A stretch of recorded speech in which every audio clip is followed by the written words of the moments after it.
भाई और बहनों, कचरा गाड़ी आपकी सुविधा के लिए आपके घर के बाहर आ चुकी है। जी हाँ, आइए स्वच्छ भारत मिशन ग्रामीण के तहत ग्राम पंचायत बैलबा खास में शुरू हो गया है घर घर से कचरा उठाने का कार्यक्रम। कृपया अपने घर में पड़े हुए कचरे को कूड़ा गाड़ी में ही डालें, बाहर खुले में न डालें। ग्राम पंचायत बैलबा खास को स्वच्छ और सुंदर बनाएं। ग्राम पंचायत बैलबा खास सरपंच कुलदीप राठी आप सभी से निवेदन करते हैं कचरे को बाहर। नव वर्ष पर यहाँ कार्यक्रम आयोजित किया गया है बैलबा गांव में, तो क्या नई शुरुआत करी है? सबसे पहले तो आपके सभी दर्शकों को मेरा नमस्कार और नव वर्ष 2024 की मेरी तरफ से हार्दिक शुभकामनाएं।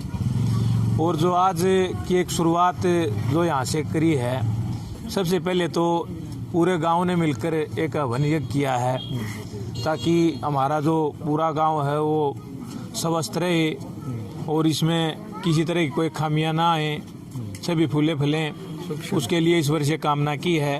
और उसी के तहत एक हमारे यहाँ पे 4 पंचायतें हैं, चारों सरपंचों की हमारी एक ये पहले हमने स्टार्ट की है। ये हमारे मन में थे, काफ़ी समय से थी, लेकिन कुछ बातों में समय लगता है, लेकिन धीरे धीरे अब आज एक ये शुरुआत यहाँ से करी है कि ये ट्रैक्टर ट्रॉली हमने अपने पंचायत के लिए, पंचायत के वासियों के लिए लगाई है, क्योंकि कूड़े करकट की ज़्यादा समस्या थी।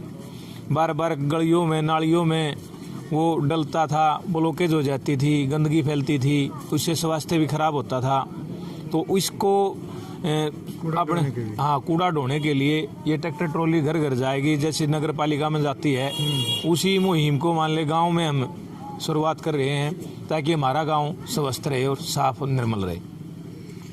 तो और क्या सपना है गांव में, क्योंकि बड़ा गांव है और राज्यसभा सांसद रामचंद्र जांगड़ा जी और राज्यसभा सांसद दीपेंद्र हुड्डा जी और दूसरे नेता भी, भाजपा नेता भी यहाँ आते रहते हैं जी। तो सरकार की तरफ से कितना सहयोग मिला है? देखो जी, अभी तो साल भर हो गया, फिलहाल तक तो हमें ऐसी कोई सहयोग हमें यहाँ सरकार की ओर से मिला नहीं है।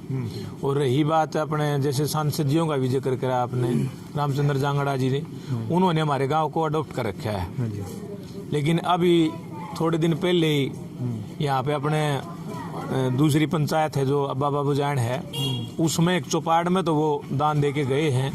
नहीं तो बनने से लेकर अब तक मेरे हिसाब से तो हमारे पूरे गांव में इन्होंने कोई सहयोग इस तरह का दिया नहीं है। लेकिन आपके माध्यम से भी, सरकार से भी और भी जो मान ले चाहे पक्ष हो प्रतिपक्ष हो, हमारा यही निवेदन है और हमारी यही मतलब कामना है कि हमारे जो पंचायत हैं, हमारा जो गांव है वो मतलब समृद्ध हो, उसके लिए ज़्यादा से ज़्यादा सहयोग करें। तो सांसद कोटे से दीपेंद्र सिंह हुड्डा जी ने भी अपना राज्यसभा से कुछ कोटे से दिया है कुछ अनुदान? नहीं, पहले आए थे उसमें दिया था, लेकिन साल भर के दौरान तो अभी तक तो मान लो उनका आना हुआ नहीं है। बाकी आएंगे तो उसके बाद देखते हैं वो क्या करते हैं। क्या बड़ी मुख्य क्या मांगे हैं? मांगे जी, एक तो यहाँ पर पानी की समस्या है। जैसे हमारे उसमें 2 वाटर वर्क्स हैं और इसकी एक वाटर वर्क्स हमारा और बनना था। और आदर्श ग्राम योजना के तहत एक बार बार कह तो रहे टेंडर हो भी रहा है, उसके दौरान सभी मतलब ये पाइपलाइन जो हैं जो पुरानी हैं वो बदली भी जाएंगी, लीकेज उनको ठीक भी होगा। और एक नया वाटर वर्क्स अपना बड़म्बा पंचायत है जो उसमें बननी है, तो उसके लिए प्रयासरत हैं। हम भी काफ़ी बार चक्कर लगा के आ चुके हैं। मेन समस्या पानी की है, बिजली की अभी ठीक है, बिजली ठीक आती है। अभी एक बेरी रोड की समस्या है, यात्रियों को और वाहन चालकों को काफी परेशानी रहती है। जी। ये कि बड़ा मुद्दा है। गुड़गांव तक के जो व्हीकल यहाँ से निकलते हैं तो उसके हालात हमेशा खराब रहते हैं। तो कितना सरकार की तरफ से कुछ प्रयास किए गए? पिछले साल 12 नवंबर को इलेक्शन था और जैसे मतलब 13 तारीख को हम चारों सरपंच इस मामले के लिए एससी साहब के पास गए थे रोहतक। और वहाँ जाके हमें ये पता लगा था कि जो मान लीजिए यहाँ पर जो पुलिंदे गढ़े जा रहे थे ना, मैं किसी का नाम नहीं लेता, कोई कह रहा था हफ्ते में बन जाएगा, मैं बनवा दूंगा, कोई कहता था 10 दिन में मैं बनवा दूंगा, लेकिन कोई स्थिति नहीं थी। वो जो फाइल जो कागज था वो एजिटीज वहाँ पर रखी थी। हमने चारों सरपंचों ने जाके उसको वहाँ से चंडीगढ़ भिजवाया था। उसके तहत 62 लाख का एक टेंडर जो ये इंटरलॉक का है गांव के अंदर से, वो उसके बाद इशू हुआ है, वो टेंडर लग गया, उसका काम चल रहा है फिलहाल। हाँ, वो भी किस्ता में है। और 62 लाख में भी पूरा गांव भी कवर नहीं हो पाता हमारा, उसमें भी आधा रास्ता रह जाएगा ऐसे।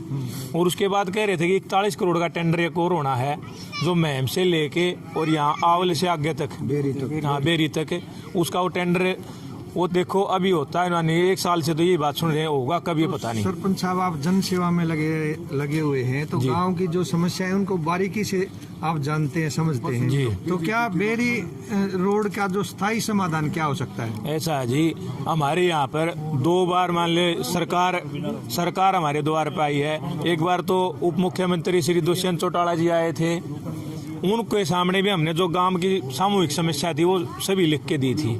उसके बाद एक यात्रा के तहत अपने अरविंद शर्मा जी जो सांसद है रोहतक से, वो भी आए थे, उनको भी हमने ये समस्या लिख के दी थी।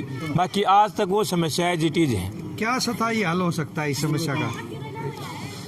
ऐसा जी, हम तो ये बार बार हम प्रयास कर रहे हैं, जो हमारे से बन पड़ता है, हम तो दिल्ली जाना पड़ता हो, रोहतक जाना पड़ता हो, हम वहाँ जाने के लिए तैयार हैं। सरकार को बार बार लिख के, क्या बाईपास एक समस्या का समाधान है? नहीं, हाँ नहीं, पागल हो रही है। ऐसा है जी, देखो समय के अनुसार पॉपुलेशन बढ़ती जाती है।